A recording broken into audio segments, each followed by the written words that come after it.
LED બાબતમાં જણાવવાનું કે જે આપ ડીલર કક્ષાએથી જે વાહન ખરીદો છો તેમાં જે લાઇટ આવતી હોય છે તે સેન્ટ્રલ ગવર્મેન્ટની એજન્સીઓ દ્વારા અધિકૃત કરેલી હોય છે.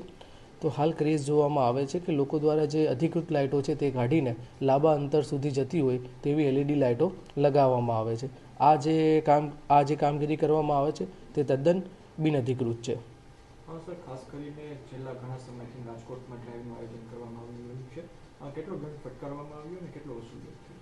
હાલ સુધીમાં 200 ઉપરાંત મેમા બનાવવામાં આવ્યા છે તથા 5 લાખ કરતાં વધુ રકમનો દંડ વસૂલ કરવામાં આવ્યો છે તથા અમારી 2 ટીમ છે એ રાતે ચેકિંગ કરતી હોય છે.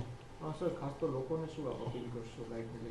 લોકોને જણાવવાનું કે જે આ લાઇટ હોય છે એ તમારા થોડા સમયની મજા માટે સામેવાળા વ્યક્તિને 2-3 સેકન્ડ માટે આંચી દેતી હોય છે, જેના કારણે અકસ્માત થવાની ભીતિ રહેતી હોય છે. એટલે આપણા દ્વારા અધિકૃત લાઇટનો ઉપયોગ કરવામાં આવે તેવી અમારી વિનંતી છે.